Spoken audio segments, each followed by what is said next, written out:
재고자산 한 문제 남았는데 57번 문제죠. 57번 문제는 재고자산의 기말 재고액을 말하고 있어요. 그럼 여태까지 풀었던 저교 8이랑 57번 문제를 구분할 수 있어야 되는데 저교 8에 묶여있는 문제들은 감소량을 찾는 겁니다. 감소시키는 거죠. 얼마가 없어졌다 이런 내용이잖아요. 근데 57번은 얼마가 남아있다죠. 뭐 그런 내용인데, 그러니까 이 두 개를 합쳐야 되는 거거든요. 그리고 제가 어제 재고자산 개념 직접 대응하는 방법을 알려드리면서 한 번 더 보여드릴게요.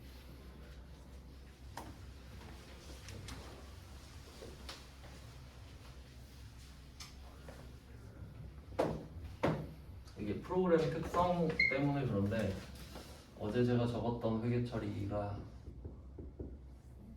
어제는 상품이었죠.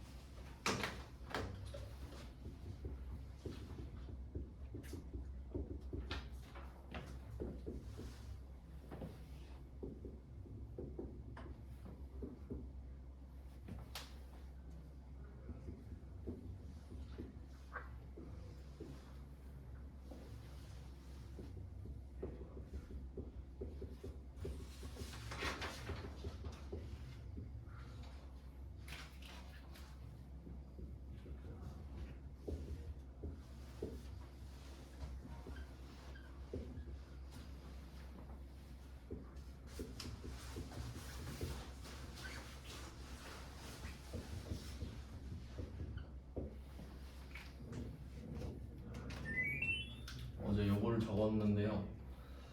원래는 80만 원에 사온 상품을 팔 때마다 이 회계 처리를 해야 되거든요. 근데 원래는 그래요, 이론상으로. 근데 실제로는 이 아랫부분 있죠. 이 아랫부분에 대한 회계 처리를 안 합니다. 컴퓨터가 알아서 해주거든요. 이제 왜 안 해도 되는지를 설명을 해드릴 거예요.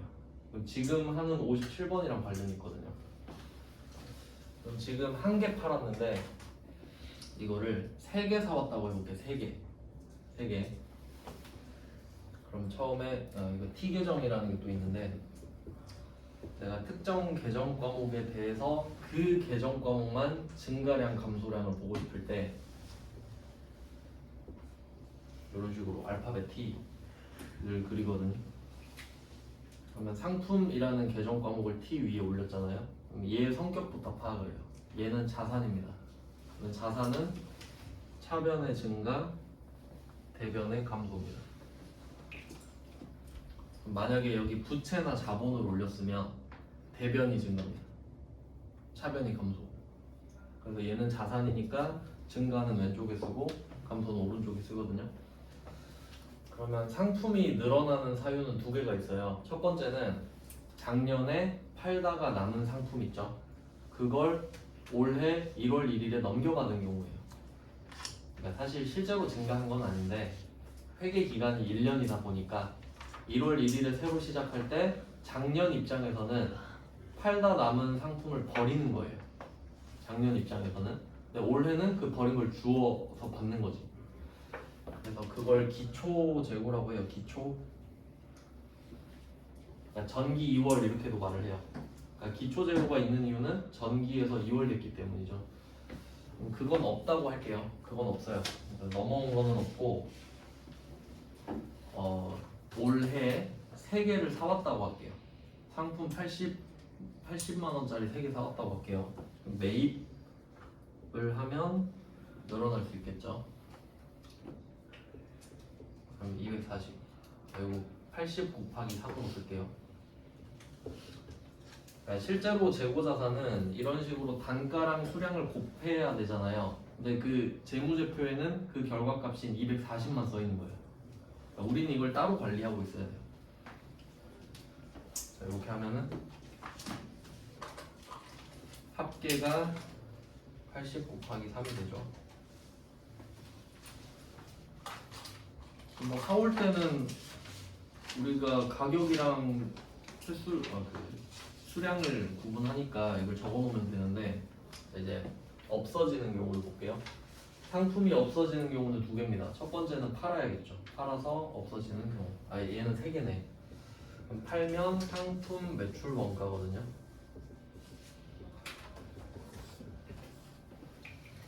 그러면 세 개를 사왔는데 지금 한 개 팔았죠? 한 개 판 거 지금 적었잖아요. 그럼 이게 일로 와야 돼요. 80 곱하기 1. 팔아서 없어졌다. 지금 없어지는 이야기 하는 거 맞죠? 근데 왜 없어졌냐? 팔았다. 팔았구나. 그리고 잘 보세요. 상품, 자산 감소죠. 여기에는 적요팔이 안 붙어요. 상품이 상품 매출이 됐잖아요. 그럼 얘는 그냥 자기 길 갔죠? 그럼 잘했다 하고 가면 돼 그냥. 그래서 상품 매출 원가가 여기.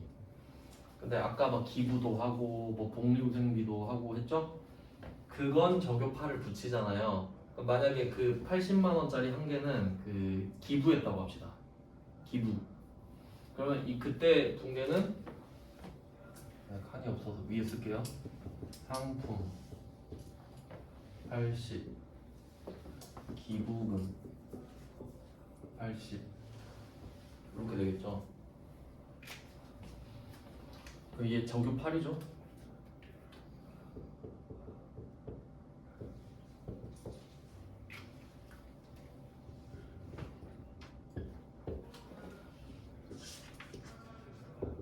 얘는 표시를 해줘야 돼요. 왜냐면 팔린 거랑 다르잖아요. 표시 안 하면 팔림도 안다고. 얘도 그냥 상품의 감소잖아요. 얘도 상품의 감소잖아요. 표시 안 하면 둘 다 팔린 줄 안다고. 그럼 뭔가 오류가 생기겠죠. 그래서 얘는 없고 얘는 있는 거예요. 그러면 여기에 적요팔이 들어가요. 적요팔. 적요팔로 빠진 애들 있잖아요. 그게 또 하나가 있다. 이렇게 되는 거지.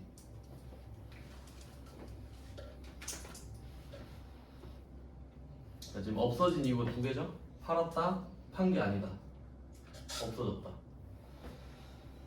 자, 그러면 이게 우리가 물건 팔았을 때 하는 회계처리고, 그리고 적요팔은 방금 배운 적요팔이에요.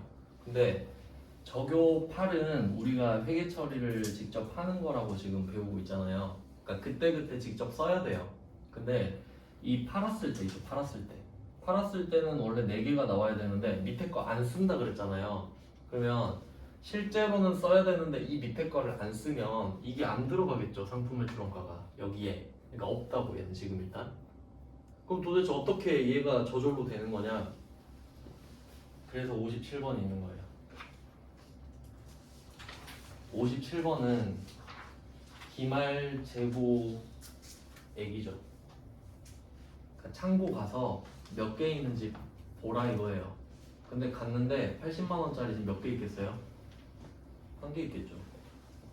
3개 사왔는데 한 개는 팔아서 없어졌고 한 개는 기부했잖아요. 근데 창고 갔는데 한 개밖에 없겠지. 그러면 이걸 적으라 이거지. 적어라. 기말 80 곱하기 1 이렇게 쓸 거 아니에요. 그러면 우리가 실제로 적은 거는 이 두 개예요. 적요팔, 기말. 맞죠? 적요팔은 적어야 돼. 기말도 적어야 돼요. 그래야 몇 개 팔렸는지 알 수 있거든요. 그래서 12월 31일에 요 기말 재고 자산을 적어줘야 내가 여태까지 총 몇 개 팔았는지가 한 방에 잡혀요. 12월 31일에 한 방에. 지금은 한 개라고 했는데 우리가 막 한 몇백 개 팔았을 수 있잖아요. 그럼 몇백 개를 팔아도 이걸 안 한단 말이야. 빨간 박스는. 그러면 수익만 계속 잡히고 있겠죠. 비용은 안 잡히고. 근데 12월 31일에 이 기말을 딱 적는 순간 검은색이 다 잡혀. 한 방에. 빼면 되는 거니까. 그럼 그때 비용이 한 방에 다 잡혀요. 그러니까 안 해도 되지. 근데 실제 원리는 이렇게 해야 되죠. 그러니까 좀 구분을 하셔야 되는데 우리가 만약에 회계 원리라는 이론을 배워요. 그냥 그러니까 입력하는 거 말고 그냥 회계를 배우는 거라고. 그러면 물건을 하나 팔 때마다 요 4개가 세트라고 배울 거예요. 근데 지금 우리는 전산회계 배우잖아요. 프로그램에 입력하는 회계를 배우잖아요. 그럼 프로그램의 특성을 알아야지. 그럼 특성을 알아보니까 빨간색, 파란색만 쓰면 저절로 검은색을 만들어준대. 그러니까 이 빨간 박스가 검은색이잖아요. 그러니까 안 쓴다고. 쓸 이유가 없잖아요. 우리가 할 이유가 없죠. 그러니까 요 두 개가 같습니다. 그러니까 안 해도 돼. 결론. 근데 안 해도 되는 이유가 57번 때문이다 이거지. 그러니까 57번은 회계 처리를 하는 게 아니고 그냥 숫자만 적는 거예요.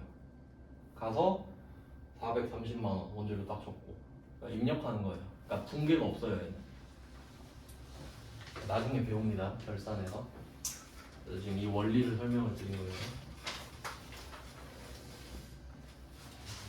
네, 이렇게 하면 재고자산 끝. 그럼 이제 다음 페이지 보시면은 비유동 자산인데요. 당좌자산 가지고 꽤 오래 했죠. 대충 이제 좀 감은 잡으셨잖아요. 대충 이렇게 돌아가는구나. 그래서 이때 부가가치세를 하려고 합니다. 재고자산은 이렇고 부가가치세를 했다가 이쪽으로 다시 넘어올게요.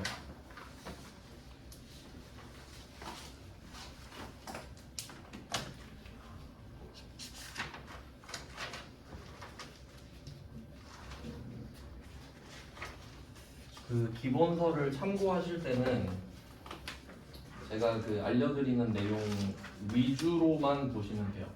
그러니까 그 기본서를 처음부터 보는 게 아니라 제가 수업 때 했던 내용 있잖아요. 한번 듣고 책을 보면 이거 제가 말했던 건데 그거 위주로 보시라는 거예요. 왜냐면 제가 말 안 하는 건 안 나오니까. 근데 그 교재에는 모든 게 다 적혀 있거든요. 그러니까 다 보면 힘들어요. 그러니까 책을 안 보려고 학원을 오는 거니까. 그럼 부가가치세 특징을 좀 오늘 금요일이죠. 오늘 하면 다 까먹을 텐데. 그래도 뭐 일단 해야죠. 영상으로 남겨보니까.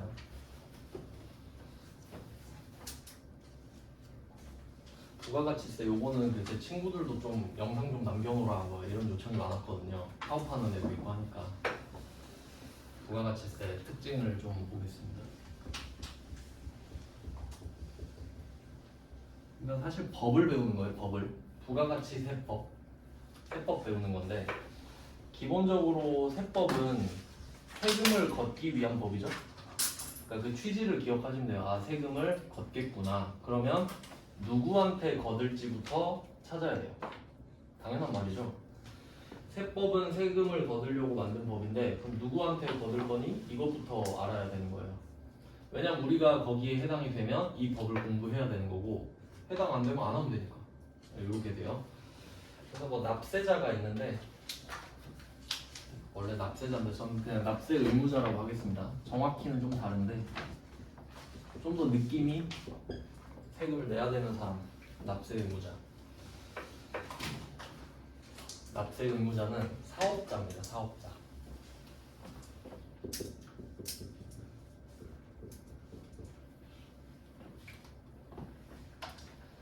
사업자 많이 들어보셨죠? 뭐 사업자 등록증. 원래는 사업자도 그 정의가 있어요. 뭐 대충 이거 자체는 시험에 안 나오니까 제가 간단하게만 설명드리면 누가 사업자냐 하면 일단 키워드가 계속성입니다. 계속성.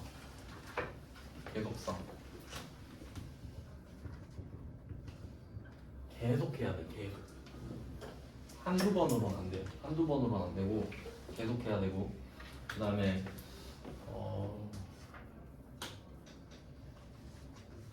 계속하고 뭐 이 정도면 될 것 같긴 한데 원래 3개가 있는데 이 정도로 키워드 잡아보겠습니다. 어떤 느낌이냐면 예를 들어서 중고나 당근마켓 이런 데서 일단 우리 개인은 사업자가 아니잖아요. 그럼 부가가치세 안 내는 거거든요. 그래서 그걸 이용해서 중고나라에서 물건을 파는 사람들이 있어요. 엄청 물건 많이 파는 사람들이 있단 말이에요. 번개장터나 그런 데서. 그러고 하는 말이 저 개인인데요? 저 그래서 부가가치세 안 내는데요? 뭐 이렇게 할 수 있잖아요. 근데 그 사람들 계속 하잖아. 계속. 그럼 사업성이 있다고 보는 거예요. 그럼 가서 국세청에 가서 말해줘요. 너는 지금 사업을 하고 있는 거야. 사업자 등록만 안 했지 넌 사업을 하고 있는 거라고. 그러니까 부가세 내놔 하고 걷어갑니다. 상식적으로 사업자 등록을 해야 사업자가 된다면 그럼 다 안 하겠지. 그럼 사업자 아니잖아요. 그럼 안 되면 되잖아. 말이 안 되죠. 그러니까 기준을 정해놨다는 소리야. 뭐 그런 사람들이 있어서 대충 요 정도만 보시면 됩니다. 계속성. 그러니까 어쩌다가 한 번 하는 거, 우리가 당근마켓에 어쩌다 한 번 물건 파는 건 사업자 아니죠, 그럼. 사업이 아니니까. 이 정도 보고 특징을 먼저 보겠습니다. 특징. 부가가치세 특징.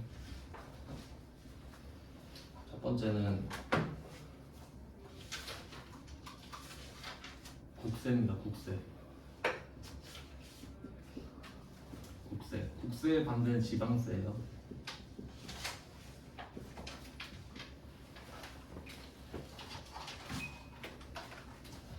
대충 그 과세관청이라고 하는데 과세관청 세금을 부과하는 관청이에요. 그러니까 세금을 달라고 할 수 있는 곳이지 크게 두 군데가 있죠. 국가랑 지방입니다. 국가랑 지자체, 지방자치단체.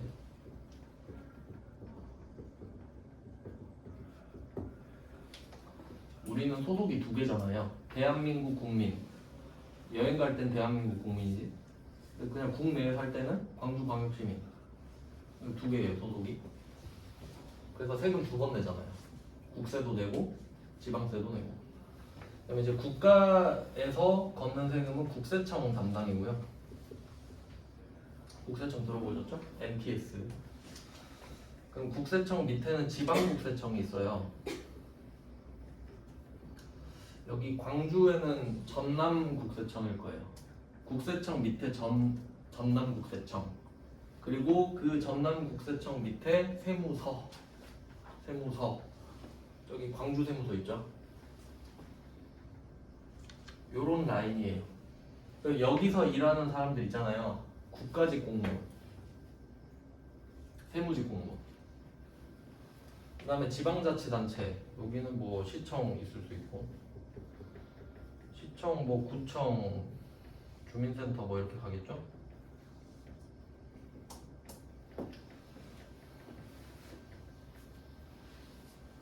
여기서 일하는 사람들은 지방직 공무원인 거고 이런 라인이에요. 그럼 우리가 세무서에 가야 될 일이 있다 하면 그 세금은 국세인 거지. 근데 뭐 구청에서 연락이 온다, 자동차세 이런 거, 그럼 지방세인 거죠. 뭐 그 정도? 그럼 부가가치세는 어디에 내야겠어요? 세무서에 가서 내겠죠. 그래서 국세라는 거예요. 그러면 그 세무서가 거두면 그 부가가치세 거둘 거 아니에요. 그 중에 일부를 지방한테 쏴주는 식이에요. 첫 번째 안 어렵죠, 국세는. 그냥 뭐 지방세 반대구나 보시면 되고. 두 번째 특징은 물세.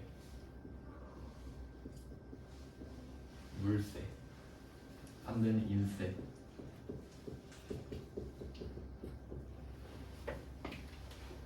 이거 딱 봐도 물건 사람 같죠? 물건 사람. 일단 인세는 인적 사항을 고려하는 세금이에요. 인적 사항을 무슨 말이냐면 내가 월급을 받았어요. 그러니까 소득세 생각하면 되는데 그냥 직장인들 그 연말정산할 때 보면은 그 부양가족이라고 해서 내가 데리고 있는 가족 수에 영향을 받거든요, 세금이. 그러니까 예를 들면 우리 집에 돈은 안 버는데 가족은 많아. 그러니까 돈을 안 버는 가족들이 많은 거야. 그러면 그 사람들 내 돈 쓸 거 아니에요. 그럼 난 다른 사람들보다 돈이 더 없겠지. 그러면 세금을 좀 깎아주겠다. 이런 게 인세예요. 인적사항을 고려하잖아. 그럼 부가가치세는 여러분 소비세거든요. 그 전에 한번 설명드렸죠. 뭐 소수재생 써가지고. 원천징수 할 때 했잖아요. 4개 써가지고. 그 소비의 부가가치세 있잖아요. 그러니까 이 부가가치세는 소비라는 행위 자체에 과세를 하는 거예요. 그러니까 여러분이 물건을 사는 행위에 세금을 붙여버리는 거지. 그러니까 편의점 가서 물건을 딱 고르는 순간 그게 소비 행위죠? 그럼 거기에 부가세를 붙인단 말이야.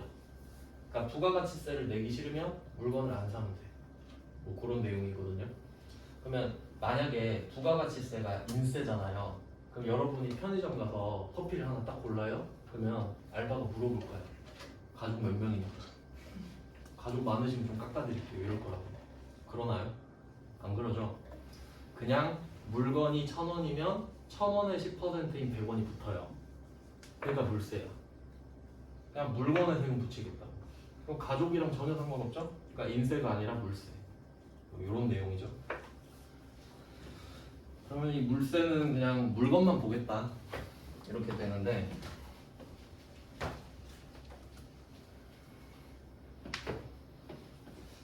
그러면 이 물세에서 또 파생되는 그 성격이 있는데요. 그 세금 이야기를 할 때 역진성이라는 말이 있어요. 역진성. 안 좋은 뜻인데 거꾸로 간다는 뜻이에요. 거꾸로 가면 안 좋잖아요. 어떨 때 이 말을 쓰냐면 돈이 많은 사람이 세금을 적게 낼 때. 좀 뭔가 안 좋죠? 돈이 적은 사람이 세금 많이 낼 때. 이것도 뭔가 거꾸로 가는 거잖아요. 그런 뉘앙스. 일대 역진성이란 말을 쓰거든요. 그러면 물세는 그 물건의 10%를 그냥 때리는 거란 말이에요. 예를 한번 들어볼게요. 내가 차가 필요해가지고 모닝을 한 대 살려고 해요. 모닝 1,000,000원이라고 할게요. 일단 뭐 부가가치세가 10%이니까 여기에 100만원이 붙을 거예요.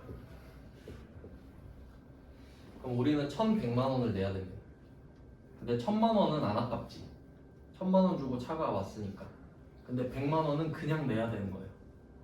네가 소비를 했으니까 100만원을 갖고 가겠다. 이런 내용이죠. 그러면 뭐 차가 필요해서 샀는데 이 상황에 대해서 두 명이 샀어요. 똑같은 차를. 한 명은 연봉 1억, 한 명은 연봉 2천. 연봉 둘이 다르죠? 근데 둘 다 차가 필요해서 산 거예요. 그럼 똑같이 100만원 부담하죠. 근데 상대적으로 연봉 2천인 사람이 좀 더 부담스럽죠. 상대적으로. 물론 공평하죠. 둘 다 10% 내라고 했으니까. 근데 소득이 안 공평하잖아요. 그러니까 조금 소득이 적은 사람이 불리해 보이잖아요, 지금. 그게 역진성이라고도 할 수 있는 거죠. 그러니까 이 부가가치세는 물건의 세금을 때려버리기 때문에 어쩔 수 없이 이 역진성 냄새가 좀 난단 말이에요. 소득이 적은 사람은 불리해지니까. 그래서 이 물세라는 애 때문에 역진성이 생기더라. 단점인데.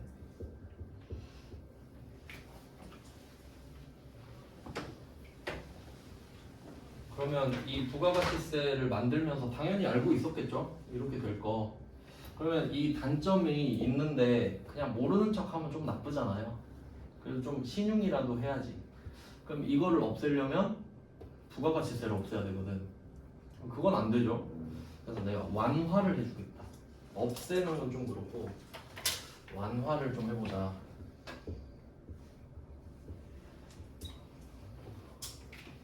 조금 도와주겠다. 어떻게 도와줄 건데 하니까 면세라는 걸 만들어주겠대.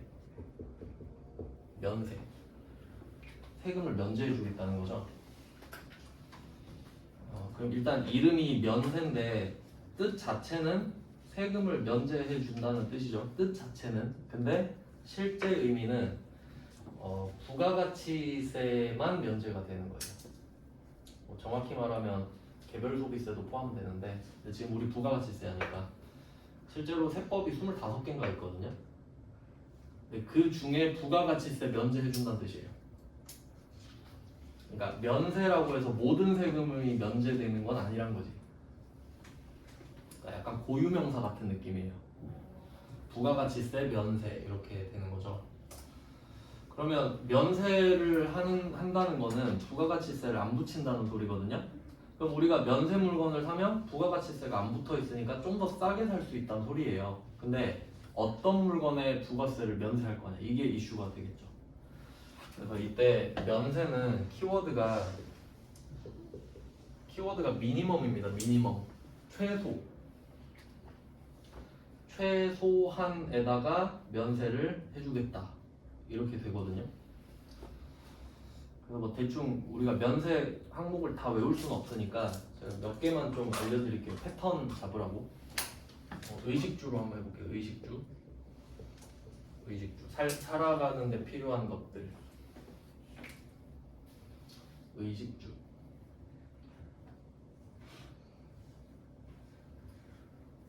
그럼 뭐 3개 필요한데 여기서 제일 안 중요한 게 옷이죠? 여러분 옷이 막 없어서 못 입진 않죠? 마음에 들어서 안 들어서 안 입는 거지. 옷은 뭐 해줄 필요 없고. 식주, 이게 중요하거든요. 근데 식으로 가볼게요. 식. 먹는 건 맨날 먹어야 되잖아요. 근데 내가 돈이 없어. 가난한 자취생이다. 그럼 배달 음식 시켜 먹으면 너무 사치스럽잖아요. 그래서 재료를 사서 요리를 해 먹기로 했어요. 그럼 쌀 사고, 과일 사고, 야채 사고 요리를 해 먹어요. 그럼 과일, 야채, 쌀이 최소한 아닙니까? 그럼 걔네들은 면되지. 최소한이니까. 그러니까 햇반은 과세예요. 사치를 부렸기 때문에. 그러니까 진짜 최소한만 해주겠다, 면세를. 그래서 뭐 쌀, 과일, 야채 이런 애들이 나오는 거예요. 그냥 뭉뚱그려서 미가공 식료품이라고 하거든요. 가공을 하지 않은 먹을 것들. 그러니까 이런 거에는 부가세를 빼놨으니까 사 먹든가 말든가 이런 느낌이에요.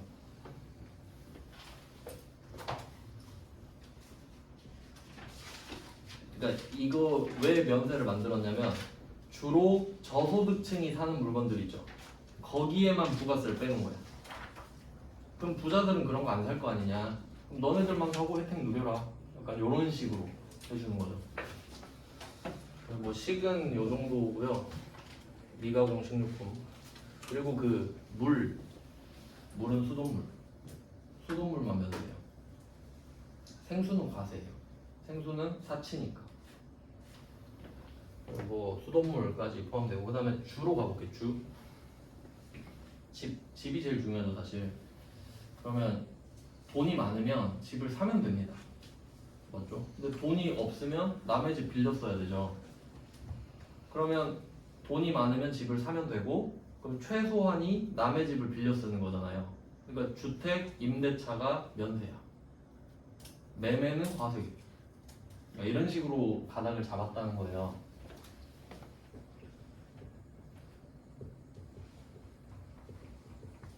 그러니까 뭐 예를 들면 월세가 50만 원인 건물이 있다고 할게요. 월세가 50만 원인 건물이 있어요. 근데 만약에 이게 주택이잖아요.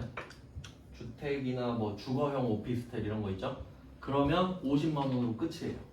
부가세가 따로 안 붙어요. 근데 이게 상가다. 그럼 55만 원 걷어요. 왜냐면 상가를 빌렸다는 거는 먹고 살만하다는 소리 아니에요? 근데 집은 그거 아니잖아. 집은 최소한이잖아요. 그러니까 얼마나 가난하면 집을 빌려 쓰겠냐, 부가세 받지 마, 이런 느낌인 거예요. 그런 느낌이고. 그 다음에 또 그 난방 있죠. 이제 추워지잖아요. 연탄 면세, 나머지 다 과세, 뭐 이런 느낌이죠. 그래서 종류별로 최소한에는 부가세를 빼놨으니 사든지 이런 느낌이에요. 하지만 사치가 조금이라도 들어가면 과세다 인 거죠. 그래서 항목을 다 외울 수는 없으니까 대충 요 정도로 알고 계시면 되고요. 뒤에 나올 때 또 설명드릴 거예요. 문제 나오는 것들만. 그래서 이게 수험 포인트가 하나 나온 거예요. 이것도 문제 잘 내거든요. 다음 중 부가가치세 면세를 만든 취지가 무엇이냐? 역진성 완화가 답이겠죠. 그러니까 부가가치세에는 물세라는 특징이 있으니까 반드시 역진성이라는 단점이 나오거든요. 그거 단점이 있으니까 완화 좀 해봐라. 그거 하려고 면세를 만들었다. 이렇게 스토리 라인이 이어진단 말이죠. 그러니까 역으로 물어봐. 면세가 왜 있는 거냐? 역진성 완화하려고 하면 끝이에요. 심심해서 만들진 않았겠지. 이유가 있을 거니까. 그리고 물세 이렇게 하고요. 중요한 포인트가 하나 나왔네요. 그 다음에 제일 중요한 걸 해야 되는데 제가 그림 하나 그리겠습니다.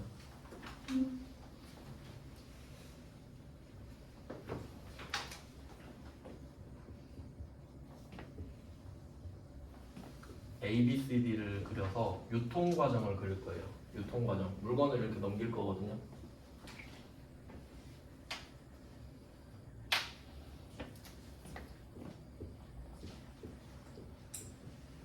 물건을 넘깁니다. 그럼 이때 A는 물건을 만드는 사람이에요. 제조업자라고 하겠습니다. 제조업자. 물건을 만드는 사람. 제조업자. 그럼 이 만든 물건을 떼다가 파는 사람들 있죠? 도매업자.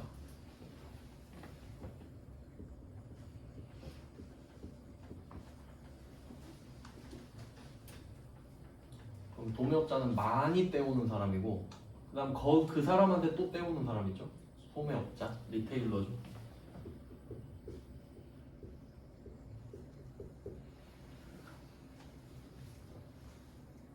그래서 그 편의점 회사들이 이름이 리테일인 경우가 많죠. GS 리테일 뭐 이런 식으로. 소매니까 편의점은. 소비자한테 물건 팔잖아요. 그럼 이제 D는 최종 소비자가 돼요. 이런 식인데.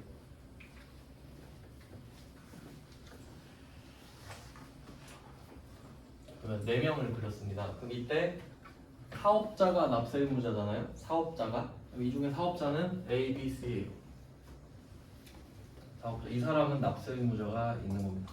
납세 의무가 있는 겁니다. 그럼 최종 소비자는 사업자 아니거든요. 비사업자죠.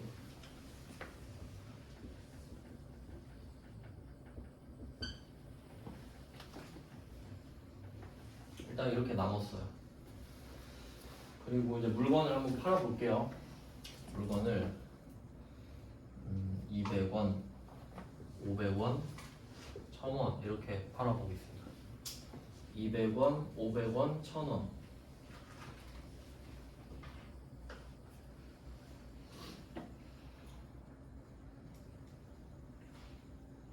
이렇게 팔아요.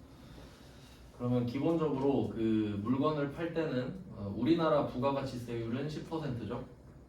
나라마다 다 다른데 우리나라는 일단 현행 10%입니다. 그러면 그 C, D부터 볼게요. C가 D한테 1000원의 물건을 팔아요. 그럼 이때 D한테 1100원을 달라고 해요. 1100원. 부가가치세 100원이 붙었다. 100원을 더 내라. 그럼 이때 최종 소비자는 우리죠. 그럼 1000원짜리 물건을 1100원에 사야 돼요. 그럼 아까 그 자동차 살 때랑 똑같이 1000원은 안 아깝죠.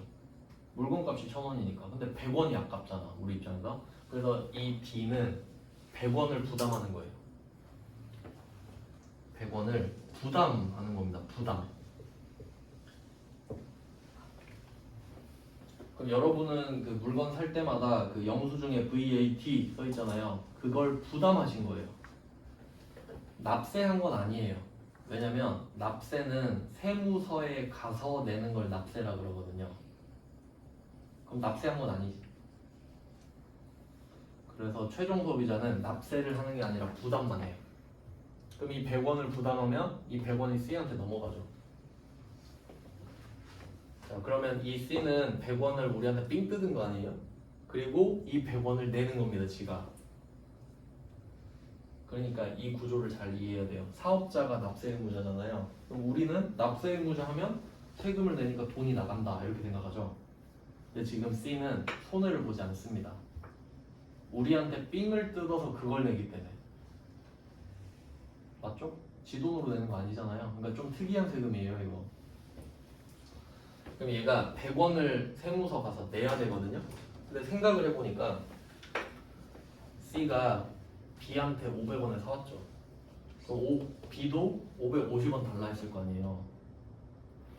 그럼 얘는 50원을 이미 낸 상태예요. 그럼 이제 부가가치세를 이 B가 부담한 이유를 생각해 볼게요.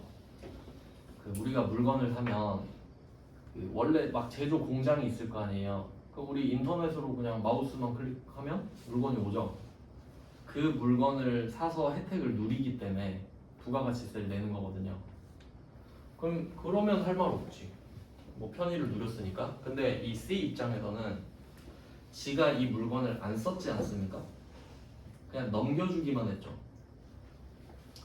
그러면 C가 50원을 낸 거는 좀 억울할 수 있겠어요. 그러니까 물건을 쓴 건 D잖아요. 그럼 D는 100원을 부담하는 게 뭐 그렇다 쳐, 우리 입장에서. 근데 C는 물건을 안 썼거든요. 그럼 100원을 걷었으니까 낼 텐데 생각을 해보니까 나도 50원 냈는데?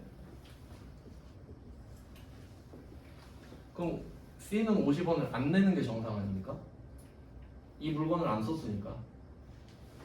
그래서 이 C가 세무서에 가서 이 얘기를 하는 거예요. 내가 D한테 100원을 걷었다. 걷었으니까 100원 주겠다.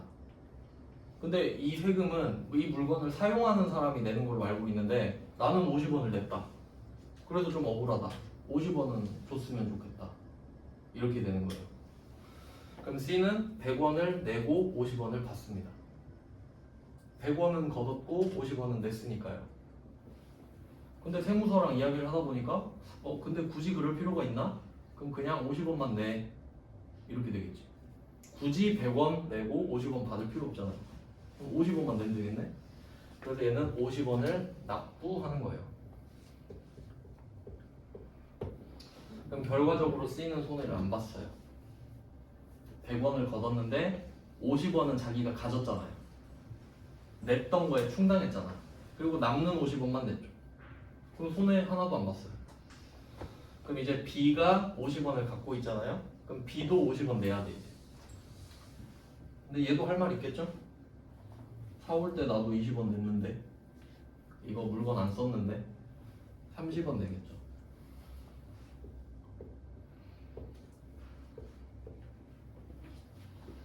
이렇게 가요. 그 다음에 A도 20원 내야 되거든요. 물론 얘도 원재료를 사왔겠지만 그러면 끝이 안 나니까 이렇게 그냥 하면 20원을 납부하겠죠. 이런 구조거든요. 그럼 이때 100원 부담한 사람은 D죠.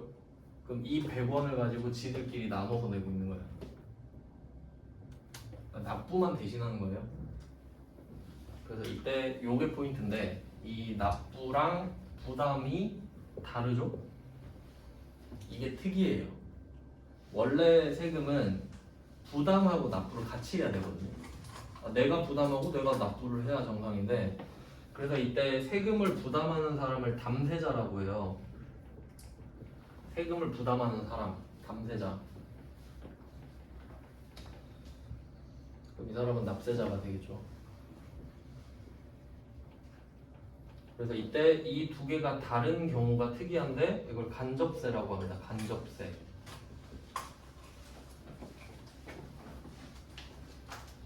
부담하는 사람 따로, 납부하는 사람 따로 이렇게 되는 세금이 몇 개 없거든요.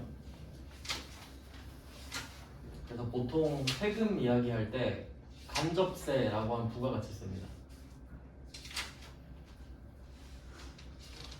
그러니까 요거는 좀 이해를 돕기 위해 예시를 들어보면은 만약에 이 부가가치세가 직접세가 되려면 어떻게 해야 하냐면 여러분이 편의점에 가서 1,000원짜리 커피를 딱 골라요. 그럼 1,100원이잖아요. 근데 알바가 나한테 이렇게 말할 거야. 1,000원은 여기 주시고 100원은 저기 NC웨이브 앞에 광주세무서 아시죠? 거기 가서 내고 가세요. 그러면 내가 부담했지 지금. 100원 부담스럽잖아요. 근데 가서 세무서 가서 납부도 했지. 그럼 직접세. 근데 별로 원하지 않죠? 그래서 간접세가 된 거예요. 편의점이 대신 내주잖아, 내 대신에. 그래서 간접세. 간접적으로 내고 있잖아 우리가. 간접세 이거 중요해요. 부가가치세 특징. 간접세가 나왔어요. 그리고 이때 4명이잖아요. 그럼 이때 거래가 3번 일어나죠. 4명이니까. 그럼 이게 단계가 3개. 이거 다단계라고 하거든요. 단계가 많다고 해서. 다단계 거래세도 나와요. 특징 중에. 다단계 거래세.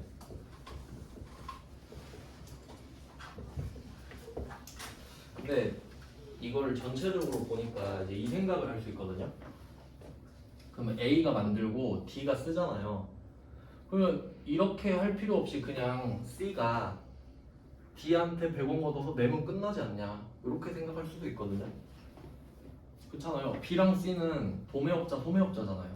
애초에 물건을 쓰려고 사는 사람들이 아니지 않습니까? 그러면 그냥 A는 B한테 200원에 팔고 B도 C한테 500원에 팔고 C가 D한테 팔 때 1100원에 팔아서 100원만 내면 제일 깔끔하잖아요. 근데 국세청은 아무도 안 믿어요. 아무도 안 믿어. 왜 그런지 상황을 설명드리면, A가 B한테 이 물건을 하나 샀잖아요.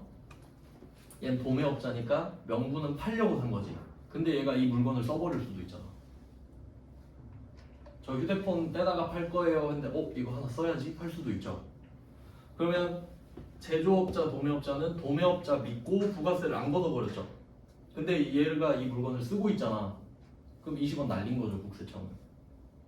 얘가 소비자잖아. 그러면 그걸 어떻게 하냐고. 알 수가 없죠. 그러니까 국세청 입장에서는 나는 너네를 아무도 안 믿어,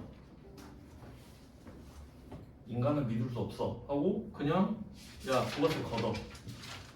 그럼 걷었죠? 그럼 일단 A는 낸단 말이에요. 그럼 B 입장은 아니 진짜 너무하네, 안 믿고. 근데 국세청 입장은 이거지. 네가 이 물건을 C한테 팔았다면 그걸 안 썼다는 증거가 된다. 그러니까 팔면 빼줄게, 이렇게 되는 거지. 이 물건을 팔았다는 게 안 썼다는 소리잖아요. 그때 빼주겠다고. 그럼 그때 20원 돌려주면 되지 않냐.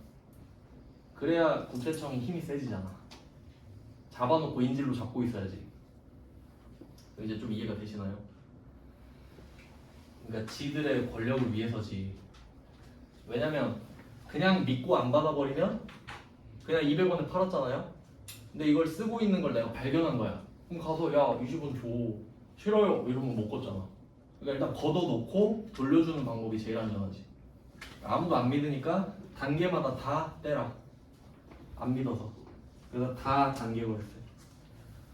만약에 여기서만 딱 걷어서 내면은 단 단계 거래세예요. 개별 소비세가 그래요. 개별 소비세는 자동차 생각하시면 되는데, 자동차는 딱 마지막에 한 번만 걷거든요, 최종 소비자한테. 뭐 그런 게 있고, 그다음에 여기에서 한 개 더 나오는데, 그러면 이 다단계 거래세의 특징 때문에 그냥 일단 걷어놓고 시작하잖아요. 그래서 이 B가 C한테 물건을 팔면 이걸 팔았으니까 안 썼단 소리고 그때 20원을 빼주잖아요. 그래서 이때 이 20원을 덜 받잖아요. 그래서 이 특징이 전단계 세액공제법 이렇게까지 연결됩니다. 전단계 세액공제법. 여기까지만 설명할게요. 이게 특징을 생각해 보면, 사업자가 걷어서 내야 되는 세금이고, 그리고 이 부가가치세 의무는 물건을 팔 때 생기거든요. 그러니까 C가 D한테 팔 때 1,000원짜리 물건을 팔았다는 사실 자체가 100원을 걷어서 낼 의무가 생기게 하는 거예요.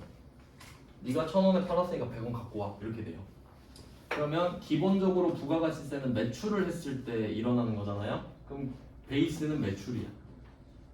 그러면 C 입장에서 1,000원에 팔았는데 이 전 단계 있잖아요. 사와야 팔 수 있죠.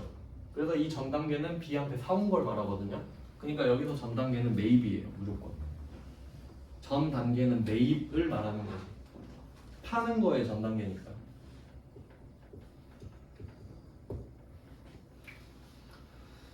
그리고 세액은 부가가치세를 말을 하는데, 이때 그 위쪽에 검은 색깔 숫자 있잖아요.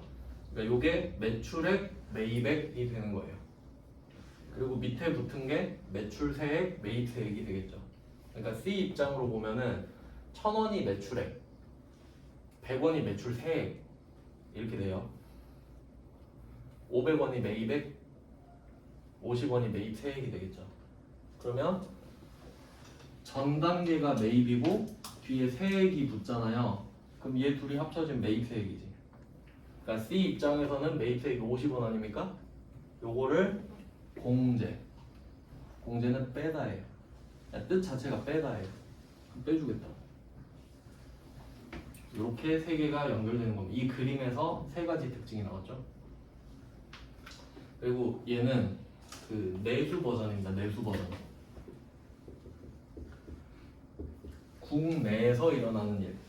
그러니까 지금 A, B, C, D가 전부 다 우리나라 사람일 때. 다음 시간에는 외수 버전. 수출 수입. 그것도 해야 되잖아요. 우리나라 수입 수출 안 하면 망하죠. 오늘 여기까지 해놓고 다음 시간에 이어서 볼게요. 고생하셨습니다. 고생하셨습니다.